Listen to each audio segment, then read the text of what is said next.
Discipline, तीसरा point. मजदूर वो जिसको जबरदस्ती डिसिप्लिन में रखा जाता है। सर ये इतना बड़ा पॉइंट है ना डिसिप्लिन। मेरी 11 बजे क्लास थी यहां पे, मैं 10:15 बजे आ गया था, 10:15।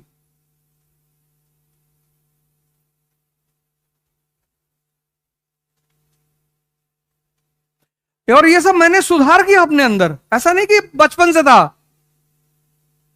ये चीजें मैंने इंप्रूव की, ये भी मैंने भी सीखा।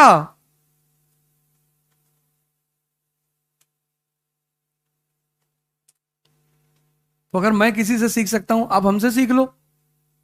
हम सब किसी ना किसी से सीखते हैं। इसीलिए तो जितने भी महान लोग हुए, सबसे पहले क्या ढूंढा जाता, इनका गुरु कौन था। बुद्ध खुद से थोड़ी एनलाइटेंड हो गए, किसी ने तो दिशा दी ना। डिसिप्लिन। हिटलर, ऑफिशियली हम कितना भी उसकी पॉलिसियों का विरोध करें, लेकिन पर्सनली जब हम उसको देखते हैं, सर उसका नियम था 3 बजे सुबह उठने का, वो कभी टूटा ही नहीं।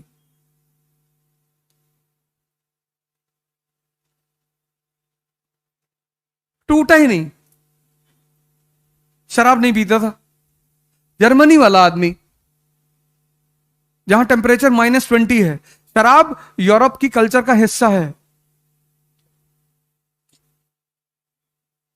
इसलिए इस्लाम बड़ी जबरदस्त पकड़ पश्चिम यूरोप में नहीं बना पाया, क्योंकि वहां का व्यक्ति बिना शराब के जी ही नहीं सकता। सऊदी अरेबिया में इस्लाम पैदा हुआ ना, वहां जो आदमी शराब पिएगा, वहां का आदमी ओल्ड मॉन्क पिएगा, वो डेड मॉन्क हो जाएगा। 50 डिग्री सेल्सियस टेम्परेचर है, लेकिन यूएस, अरे रशिया,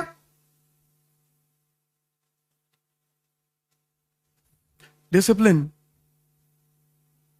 आप 1 साल के लिए एक डायरी बनाओ अपनी, और अपनी डेली की रिपोर्टिंग लिखो, डेली। जैसे अभी वर्कशॉप करने आए थे, तो कुछ लोग ऐसे ही हाथ झुलाते हुए चले आए कि चलो पांडे आओ, कुछ चुटकुला उटकुला सुना जाए, आओ चला जाए। सीखने आए हो यार, थोड़ा डिसिप्लिन में आना चाहिए था। एक डायरी ले लेते, एक पेन ले लेते, एक कॉपी ले लेते, कुछ तो ले लेते।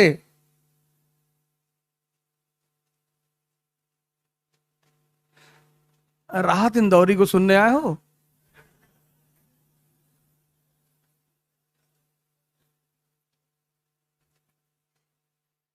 जो आज साहिब मसनद हैं, कल नहीं होंगे। पता है चचा, हिस्ट्री ही पढ़ाते हैं।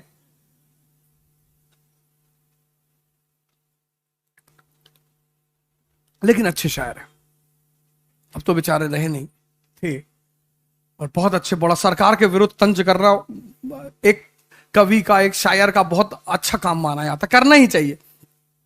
प्रजातंत्र की सबसे बड़ी ताकत क्या है? अपोजिशन। एक किस्सा उन्होंने सुनाया, मुझे बड़ा अच्छा लगा। उन्होंने कहा, जब इमरजेंसी चल रही थी तो किसी मुशायरे में उन्होंने कहा कि सरकार चोर है, तो दूसरे दिन पुलिस वालों ने छापा मार दिया उनके घर पे। ये उन्होंने ही सुनाया। तो उन्होंने एसएचओ से कहा कि मैंने कहा है सरकार चोर है, लेकिन मैंने ये नहीं कहा कि कहां की चोर है। मैंने ये नहीं कहा कि भारत की चोर है, कि रूस की चोर है, कि ब्रिटेन की चोर है। मैंने ये नहीं कहा। तो सब इंस्पेक्टर ने कहा कि साहब आप हमको बेवकूफ समझ रहे हैं, हमको नहीं पता कहां की चोर है।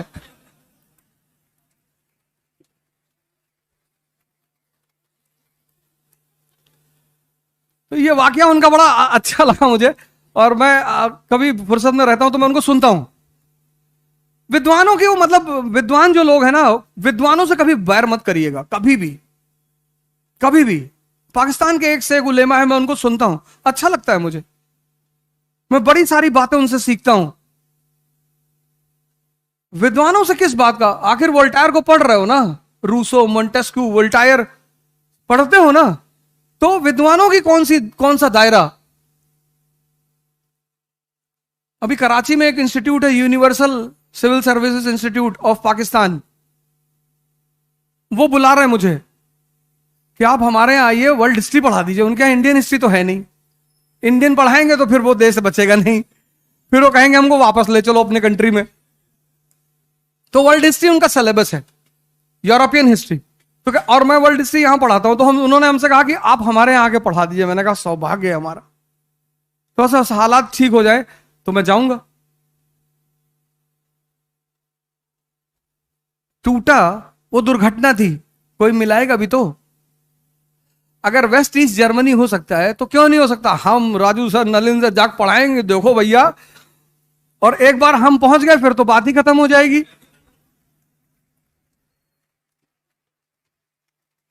हम पहुंचे तो वहां डिसिप्लिन। आप, ये छोटी बातें हैं, बहुत छोटी।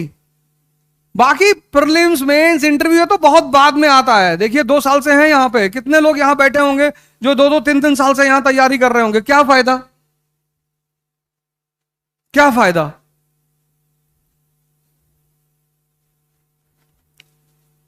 एक डायरी बनाइए और अपना पूरा चार्ट बनाइए डेली का, रिपोर्ट कार्ड।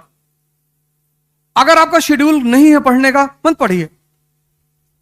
कुछ भी करिए, उसकी शेड्यूलिंग करिए कि आज 1 2 3 4 ये काम मुझे करना है, और कोशिश करिए कि वो शेड्यूल किसी भी कीमत पे ना टूटे। आप क्लास आ रहे हैं, आपको कोई बचपन का दोस्त आ गया कि यार मूवी देखने चलना है, अब हमारी बात नहीं मानोगे? अच्छा थोड़ा सा लीवर का हिस्सा दे दो, मान ले।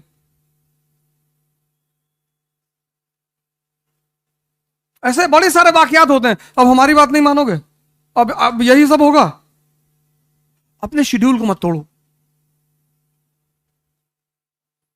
तुम 1 साल ये बातें करके देखो, अगर तुम्हें रिजल्ट नहीं मिलेगा मैं फिर आऊंगा दोबारा। तुम 1 महीने के अंदर अपने अंदर चेंज देखोगे। चौथी बात, ये तो सामान्य बातें रही, संघर्ष, मन और डिसिप्लिन। अब हम आ जाएं कुछ परीक्षा की तरफ।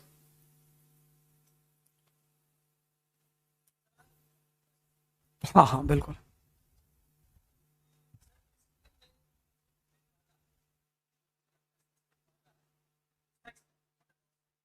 अच्छा अच्छा ठीक है, कोई बात नहीं।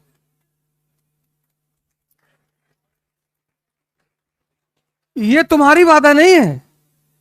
इस इस चक्कर में विश्वामित्र का प्री नहीं निकला।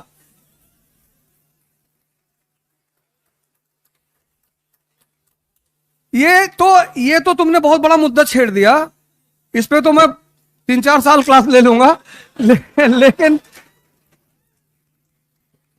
लेकिन उसके लिए तुम्हें थोड़ा सा वेट करना पड़ेगा। मैं एक वीडियो रिलीज करने जा रहा हूं अपने चैनल पे, तो मुश्किल से हार्डली अगले हफ्ते में आ जाएगा। बहुत अच्छा सवाल है, युवा से अगर ऐसा सवाल है तो एक मैं आता हूं तुम्हारा क्वेश्चन।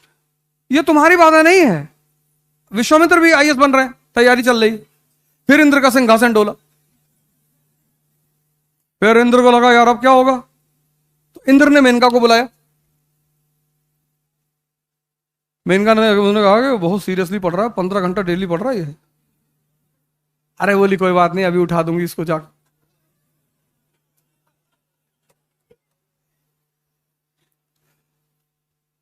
और जैसे तुम आंख आंख बंद करके सोचते हो, ऐसे विश्वामित्र बैठे थे और जाके उन्होंने चूड़ी ऐसे खनखाई, उन्होंने एक आंख खोल के देख लिया, ये लड़की खड़ी।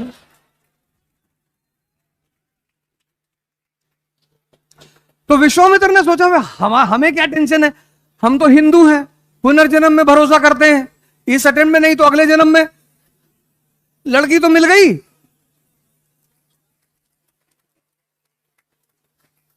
ऊर्जा है, इसीलिए इस देश में शिवलिंग को मंदिर में बनाया गया। उसके ऊपर कोबरा साहब, विज्ञान भैरव तंत्र एक किताब है, कभी तुम्हें मौका लगे जरूर पढ़ना। Conversion of energy. जो बच्चा है, बच्चा, वहां सेक्स हार्मोन एक्टिव नहीं है, इसलिए बच्चे की जो सबसे बड़ी तमन्ना है ना, वो है चॉकलेट। उससे बड़ी उसकी तमन्ना नहीं है। स्त्री उसकी तमन्ना नहीं है, पुरुष उसकी तमन्ना नहीं है, उसकी तमन्ना है चॉकलेट। फिर बुजुर्ग, उसकी तमन्ना बहुत है, ताकत नहीं है। तमन्ना उसकी भी है लेकिन ताकत नहीं है। पूरी सुन लो। ये जो युवा अवस्था है ना, अब बाबा रामदेव को समझ में आ गई ये बात। बाबा रामदेव को समझ में आ गई, तुमको परेशान कर रही है। उस आदमी ने ओवरकम कर लिया, 10,000 करोड़ का मालिक है। कपिल शर्मा के शो में आया था, किसी की हिम्मत नहीं पड़ रही थी उसके साथ एक्रोबेट एक्सरसाइज वगैरह करते हैं, किसी की हिम्मत नहीं पड़ रही थी उसके सामने परफॉर्म करने की। 10,000 करोड़। और कपिल शर्मा मुकेश अंबानी की बेटी की शादी में थाली उठाएंगे, बाबा रामदेव नहीं उठाएगा।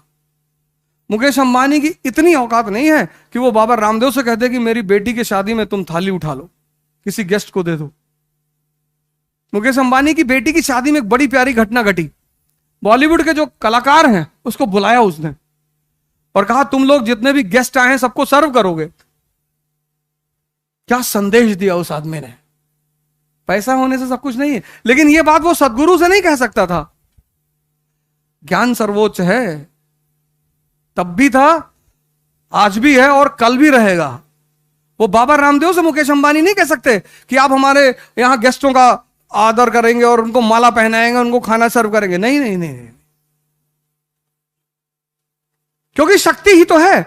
और अगर वो शक्ति, और वो शक्ति एक समय आएगा, इसलिए मैंने बड़े सारे वीडियोस डाले यूट्यूब पे कि कन्वर्जन, धर्म का जो सबसे बड़ा सिद्धांत है वो है कन्वर्जन, लेकिन एक है सूडो कन्वर्जन। खत्म, श्यामलाल बन गया शमशुद्दीन, नाम चेंज करने से थोड़ी कुछ होता है। श्यामलाल बन गया सैमुअल, लेकिन ये सूडो कन्वर्जन है। जो ओरिजिनल कन्वर्जन, अल्लामा इकबाल कहते हैं ना, कुछ बात है कि हस्ती मिटती नहीं हमारी। कौन सी बात? यही बात कि सिद्धार्थ इंद्रियों पे जी रहा है, और जो व्यक्ति इंद्रियों पे जी रहा है उसको जो इंद्रियों की विशेषताएं हैं वो प्रभावित करेंगी। अगर तुम्हें सेक्स प्रभावित कर रहा है तो तुम एक नॉर्मल इंसान हो। अब कुछ ज्यादा कर रहा है तो थोड़ा सा एबनॉर्मल हो, लेकिन अगर तुम्हें सेक्स प्रभावित कर रहा है तो तुम नॉर्मल इंसान हो। लेकिन इस देश ने एक समय पर आकर कह दिया कि सेक्स की कोई बात नहीं करेगा। जैसे इस देश में अगर तुम सेक्स पे बात करो तो लोग तुम्हें रोक देंगे तुरंत, भाई साहब प्लीज, गंदी बातें कर रहे, करने के लिए मरे जा रहे हो।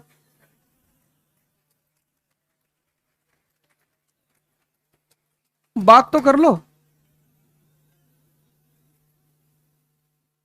तो वो आचार्य रजनीश ने जब पहली बार वो प्रवचन दिया जिसपे किताब बनी संभोग से समाधि, और अब बड़ा बवाल हुआ इस देश में, भ्रष्ट आदमी है ये। यही एकमात्र देश है दुनिया का जहां दीवालों पे हर जगह लिखा हुआ है निराश पुरुष मिले। तुम इंद्रियों पे हो, तुम इंद्रियों से गवर्न हो रहे हो।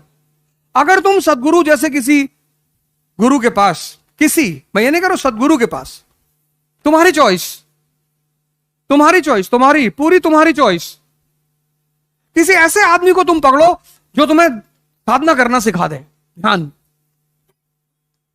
ये मन जो है ना, मन, इसकी कुछ विशेषताएं हैं। जैसे पहली विशेषता, विचार फेंकता रहेगा। कुछ भी, तुम्हें दो चीजें कभी नहीं पता चलती। एक, विचार आ कहां से रहे हैं। तुम 40 घंटा आंख खोल करके बैठ सकते हो, लेकिन तुम 4 मिनट आंख बंद करके नहीं बैठ सकते। उसकी सबसे बड़ी वजह यह है कि विचार कहां से आ रहे हैं ये नहीं पता। अगर ये पता चल जाए कहां से आ रहे हैं तो हम उन्हें तुरंत पकड़ ले। और दूसरी, कब कौन सा विचार आएगा। मैं क्लास ले रहा था तो एक लड़का उठा और क्लास के बाहर चला गया। अक्सर जाते ही लोग, फिर आया बैठा, फिर 5-10 मिनट बाद फिर चला गया। तो हम सोचते कि थोड़ा ऑक्सीजन लेने गया होगा, खींचने उछने गया होगा, पता नहीं क्या पढ़ा रहा है, समझ में नहीं आ रहा। जब वो 5वीं बार उठ के जाने लगा तो मैंने उसको रोका। मैं कहा सर बेचैनी हो रही है। हमने क्यों? कहा सर मुझे ऐसा लग रहा है कि भूकंप आ रहा है। अबे मैंने कहा जब लग रहा है तो हमें भी बता। मतलब तुम इतने दुष्ट आदमी हो कि तुमको लग रहा भूकंप आ रहा है, तुम सोच रहे हो कि बढ़िया गिर जाएगा ईद तो हम निकल ले। और बेसमेंट की क्लास, बेसमेंट की, एक दरवाजा। हमने कैसे लग रहा है? कहा सर विचार आ रहे हैं। हमने कहा हाँ बैठो, मरोगे नहीं, बैठो। जब राम अपने पिताजी को नहीं बचा पाए, भगवान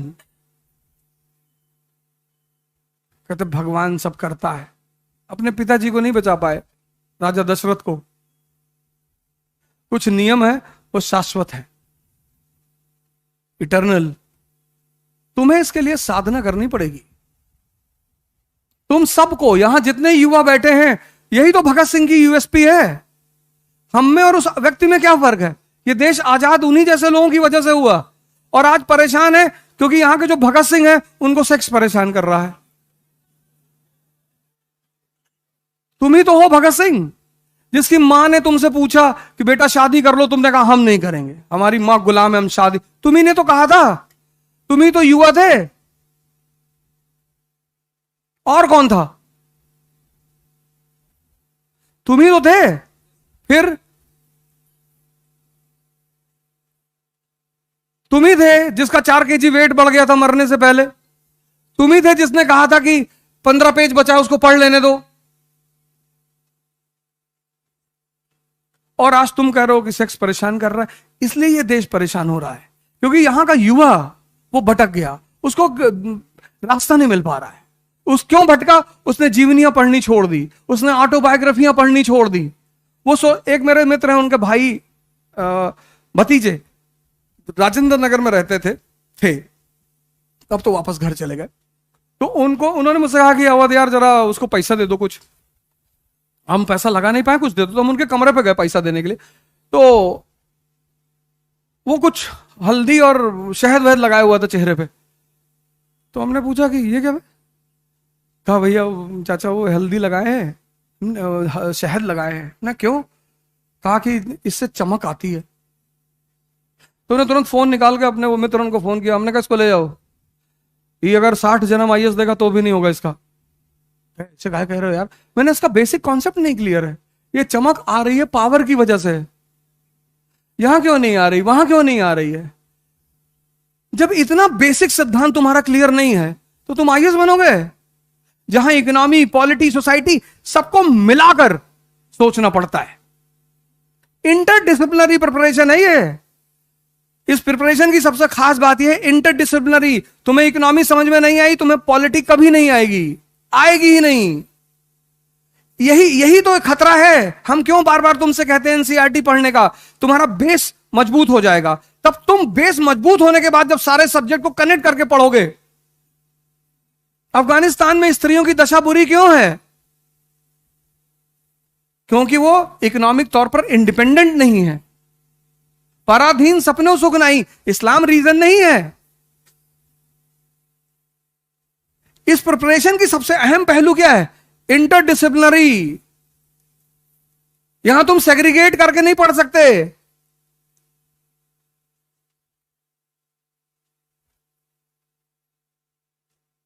और आज तुम ये बात कह रहे हो। तो मैंने कहा मैं पहले तो तुमको पैसा नहीं दूंगा। मैंने अपने मित्र से कहा मैं इनको पैसा नहीं दूंगा और ये आईएएस कभी नहीं बनेगा।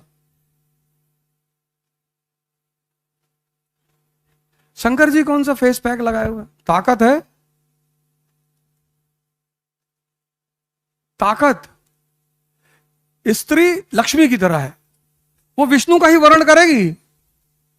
तुम कहानियां पढ़ के कुछ सीखे ही नहीं। तुम उसके सामने अच्छा बनने की कोशिश करते हो कि मैं सिगरेट नहीं पीता। पियो, कौन मना किया तुमको? जहर भी पीना चाहिए।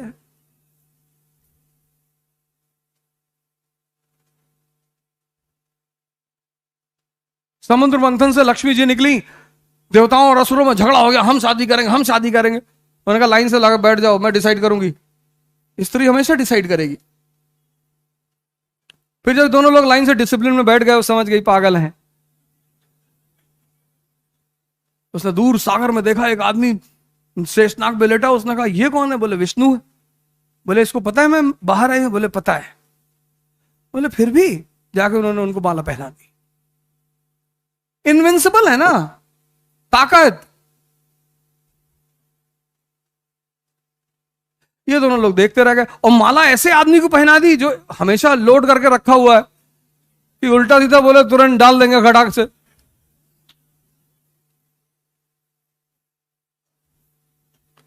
तो तुम सेक्स से इसलिए परेशान हो क्योंकि तुम्हारा मन बहुत कमजोर है। तुम्हारे पास कोई इतना बड़ा गोल नहीं है जो इस छोटी सी चीज को ओवरशैडो कर जाए। तुम्हारे पास कोई नशा नहीं है। ये जो तुम शराब को नशा मानते हो, ये सबसे घटिया नशा है। पीते हो तो अच्छी बात है, कोई बात नहीं, लेकिन बाप के पैसे का कभी मत पीना। बड़े मेहनत का पैसा होगा। आप में से बहुत सारे लोगों के पिता एक सामान्य सैलरी पाते होंगे और वो आपको पैसा देते होंगे। अपने पिता के पैसे को कभी इधर उधर मत करना।